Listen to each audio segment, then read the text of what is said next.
here. No. We're gonna pick up a first physical. That's Clint. We know you know. We know you know. We know you know. Now, Todak, they are taking their time here for the last two picks. Honestly, they need a sustainable roam here against Diggy. Perhaps they might go for sustainability. They might go and bank. We might see another Angela game. Angela. On Noomski? I don't know. Do you think that makes their composition a little too squishy? It's not out of the ballpark for the likes of Todak. Like, I think they can do it. You're Atamus right. and Angela, perhaps. Okay, we'll see here just a few seconds. The Beatrix, interesting pick here for Todak. They are going to bank on her for that gold lane. Okay. And the Franco. This is what I was talking about, right? And perhaps because of this Franco pick that MDH kind of read on, that's why maybe they brought the Diggy. Yeah, no, I think there is a different school of thought wherein instead of the Franco having a good matchup against Eve, you would rather not. Because again, the whole suppression part of it is one thing, but those hooks don't touch Eve when she's in the real world manipulation. Exactly. So very interesting approach. Ballsy move from that Franco pick, but it seems like MDH Esports, they are convinced with the two fighters, Terizla and Fredrin, they are going to take this game. Fredrin will definitely fill the jungler position, and I don't know, Diggy, I like it, but has it enough damage from their side? That's the question here. That's Between the the question. Clint and the Eve, do you think that's enough? The Teresa has a potential to deal a lot of damage. Perhaps that Diggy will bring on MPH as well. Oh, Can we have bring the seen Divine Glaive. we have seen lethal Diggies. Exactly. Like Yeah. 4 or 5 auto alarm bombs could do the job, but here we go. Loading into the Land of Dawn. Once more, it's Todak versus MDH, and both sides are bringing in their own flavor, their own spice. I haven't been to Vietnam, so I don't know what kind of spice they're packing in their cuisine, but in their drafts, boy oh boy, Coach TNTK, I love it. He swerved us with the Clint. Here we go. Game 1 in a best of 1. Todak versus MDH. Let's mind these rotations. Where are they starting? Jungler, it seems like Welcome to Todak, they are going to Mobilelegends. start the orange. Meanwhile, from the side of MDH, they are going to start from the purple. So same last match. And I really want to check out anything. Is there anything in peculiar in terms of those spells and those items here? Okay, so flickers. 4 Maze brought in. Oh, but very early hook here. And trouble already committing that flicker, and Nart to the rescue. We're okay. You were saying? Seems like, yeah, it's very clear that MDH, all they want to do with this Diggy is babysit the gold lane. With Formaze, he's in a little trouble. Oh, yo, this is what Formaze does. If I'm not mistaken, maybe a couple years ago, LaFell and Gideon were telling me that this is the signature Formaze gameplay, and he just goes into the back line. Again, we are going to witness that in today's match, but it's still a very clear 2v2 bot side. Remember that Clint has no flicker, so perhaps Rival here, who is clearing jungle bot side, might take advantage of that. We'll see. Early rotation, but top side, something is brewing up, but Vendetta can smell it. Oh, close call. Close to 1 HP almost. Yeah, he nearly got taken down there. There's a lot of emphasis, as you can see here, coming in, but wait a minute. Okay, Todak, they're playing very aggressive here in the early game. They're trying to put as much pressure as they can. Understanding they do have the Assassin, they do have Hayabusa as their jungler, and that's the kind of edge that they want to work on. Yeah. Please do note as well, Nart will have that ever, so no MPH Diggy. Again, the damage from Eve and Clint, is it enough? Let's see.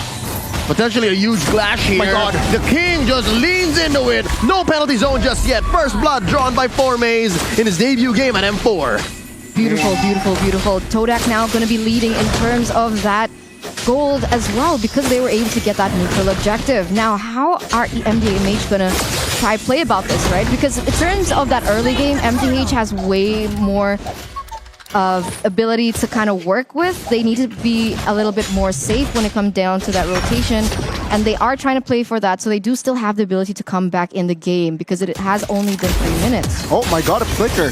Oh no! They chunked down on that cowboy. Another kill down bottom. I think that was a key kill. I think they really need to take care of hey. And it's curious as to, I guess why. Nart couldn't have done anything. Yeah, he was a little bit too far back here, but oh my god, another war is growing up. Oh, down bottom. Oh, real world manipulation committed here by Need My Help and pushes back Todak. Picking their fights, picking their battles, a disciplined play from the Malaysians here. And again, MDH. Clint's main source of damage dealer, 0-1-0, level 4, not a good start. Todak, they are trying to expand in the map control and taking a look at the emblems. Nothing too significant, I guess, but take a look at Franco. He still wants more health regeneration, and of course, with that magic shot from Valentina, adds more cooldown. Again, the tempo has gone down. Why? Todak, they are very careful here in the early stages. They have the control, so not taking any gambles just yet. Oh, but here, Chico, guys, actually might get taken down in a 3v1. Oh, wow. Still gonna be able to get away, though. And on your point, it should have been that Clint had the upper hand in that lane, but because Todak have played so much to that bottom side, so much potential, but in the middle! Oh, Need My Help. He's the one who was calling for that. No one was helping him because that's a high and dry on rival, so that was dealing more damage than it should have. He burned Flicker as well, so a lot of spell resource and ult was used for a defense, and still he gets taken down. Not a good rotation there from Need My Help. And perfect timing. Todak has to secure this turtle, no doubt. Ooh, they have to be careful here. And it does seem like King is trying to open up vision, but at this point, they won't be able to go for the objectives. And I think that was one of the keys to victory for MDH, right? Don't be afraid to lose the neutral objectives, but make sure you focus on those turrets. But even that, it's still very difficult to see them finding anything on the map. Yep, and can clearly say that as long as Turtle spawns on that side of the map, the XP lane, those dual lanes down bottom, Todak can just maintain the same amount of pressure. Like, it's not going to make much of a difference. Seems like here again, MDH, they are quite behind. 2,000 gold lead in the first 5 minutes. Not a fun game. Realizing, of course, hey, what is also being pressured. Oh, take a look at ball side though. Oh no, they came in way behind enemy lines. Chico guys in trouble. Now without taking first. It's a trade 1-for-1. Nart very low. Auto alarm bomb chasing Momo. And there was no minions to help him save him. And Yumski flickering on out. Here comes Rival from the back line. And he goes for the quad shadow. Cracking that egg. Down goes Nart. Down goes Yumski. Joga 2v1. Rival obliges him. And there goes a shadow kill. He's the only one here. That high and dry working hard for him. Triple kill for the rookie jungler. Beautiful, beautiful play, really coming out on top. I mean, that's exactly what the high and dry was built for. We knew that he was going to go for those pickoffs. We knew that he was going to go very aggressive, and that's being translated into his gameplay right now. In addition, he's also taken away that blue buff from MDMH, and look at the pressure once again in the mid side. MDH is having a tough time. Believe me, been there, done that. But every day above ground is a good day. Remember that. Oh no, but the king might not stay above ground for long. All right, so luckily enough, something tells me Formaze might be building hybrid. Because if this was a purely damaged Benedetta, could have spelled disaster for the mid lane. My God, indeed. Todak, 6 minutes and 3,500 gold lead. MDH, they need to figure something out. Again, Clint's, I'm not convinced they have enough damage towards the late game as well, but take a look at that. Oh! They pop the king off camera, and now Yumski threatening a kill, forcing out Need My Help to use the RWM, and here comes Momo and Chiku, guys. Down goes the Eve. Once more, the Nart. The egg gets popped. Momo gets shut down, though, and traded out for the Clint. That's a 3-for-1. Make that a 4-for-1. It's okay! And Rival was just off camera, dealing with the turtle himself. Oh, that's multiple battlefields that Todak's waiting on. Yeah, 4-for-1 trade, but they also got a turtle. So technically a 5v1, as now we have some moments to look at the items here. 7 minutes in. Take a look at Momo, 6,000 gold, and he already immediately built that BOD and Malefic Roar. So physical damage and penetration is the way to go. They understand that he is the main damage dealer, and there you go. Full damage. Don't forget about the Hayabusa. He is building towards that BOD, so expect more physical damage from Todak. Again, MDH, they are getting dismantled at this point and not looking good because they don't have any clear agendas towards 2 minutes in the future. It's hard to see her too as well because Need My Help on the Eve. You want to rely on the skills that she has in her arsenal to be able to deal out the utility with the slows, which is why she got the Ice Queen 1. But she doesn't have the book yet, so she's going to be struggling in terms of that mana, and it's going to be hard to see the impact she has in the game. She can't just spam it. She needs to be very careful with the spell casting. My goodness, again, Todak, they are just taking their time, trying to look for pickoffs. And again, they are doing the right approach here. MDH, what can they do is, again, they need something, perhaps a blunder from Todak that might just stay with, oh my god, top side. Oh, they engage up top, like the final blow underneath tier 2. And Rival almost takes down Nart. Chico, guys, finishes the job. Down goes the Diggy. Poppin', Clint, goes as well. 2 for none so far, while all this while, Momo was demolishing that mid lane tier 2. Up top seems to be next. Over 8,000 gold lead, another tower on the way. Todak, they really are just snowballing from that early game. Guys, I'd like to remind you, it's only been 9 minutes. The first Lord just spawned, and this is how one-sided the game is looking.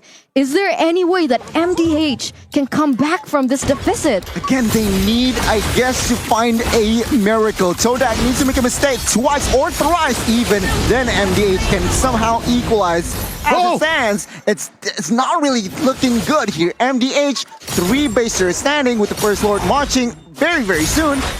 If they make another mistake, Todak can just clean it off. Yeah, I think a mistake from MDH is something that they cannot calculate for. They shouldn't be able to calculate for because they're so behind. If there is one thing I can say about the MDH situation, is it's a grocery list of things that they need to do to come back. And I have 2 main theories, right? Number 1, have the King build complete defense. Make him a chunky Terizla. And then number 2, it's the hide behind turret. Like, if there's a defense that's gonna happen, it's gonna be inside their base. If you're Look at those recalls. Oh, I like it. It's the M4 recalls, but if your 2 bruisers are inside the base, that's not a good sign, isn't it? Let's see, the Marching Lord in the mid. This is a level 1 Lord, mind you. So they should be able to, oh no, they catch it! And that's a half health Clint running back. And they are just raining down upon this turret. He gets popped by 4 maze, making a beeline into the back line. And Need My Help puts up the RWM, quelling this siege. They live for now. Are they gonna go for it? They're 1 man down here. I guess it's equal 4v4. But Need My Help! He is the one to go down next. Chiku, guys, coming in, taking down Need My Help, and the base is gonna be up next on the docket. Bottom lane taken down, top lane, it's the minions working on him. Todak can see the writing on the wall. Here comes the King, penalty zone into 1, and there's the ult! Nibiru's passion into 3 members. Nart gets popped by Rival, he's unstoppable, but they ran out of waves. MDH still breathing. Ooh, if they prolong that a little longer, then that might have been the save and grace that MDH needed, right? They needed Todak to overcommit, but they made the right call there. 11,000 gold lead still. They don't need to hurry things up, but they're going in once again. There's a hook on the Joga, and I think they lost the bite. They let go of that. Was still on cooldown, so that was a close call. I mean, take a look at the player score. Earlier, it was 4 members, and now let's focus on the damage dealt. Momo, Chiku, guys, Rival. Top 3 is on towards Todak. Meanwhile, the top damage dealer forms out of MDH is the roamer. That's not a good sign. Yeah, no, it's basically because of all those auto alarm bombs. And so far, that's the only safe bit of poke that MDH has. Wow, Yeah. I'm surprised that Beatrix is actually doing so well in the hands of Momo. Might be the first Beatrix win in a while, or if not, all of M4. Yeah. It's again looking bleak for MDH. 16-4 here, and 3 basers gone down. So the base is very exposed. Todak playing it smartly, playing this disciplinedly. They are waiting for the next Lord, and perhaps they are going to look for the end. MDH, again, if you ask me, what can they do? They need to wait a mistake. Up top, though, look at this. 4 maze is having his way with and it needs 4 members to respond for them to punish 4 maze, and they give the kill to Nart. Oh, Lord. That was a shutdown, if I'm not mistaken, but a kill is a kill. The only real ask is maybe it should have gone to the course. It's still a really good display coming in from Todak. They were able to utilize 4 maze as a distraction, and they were now able to secure that.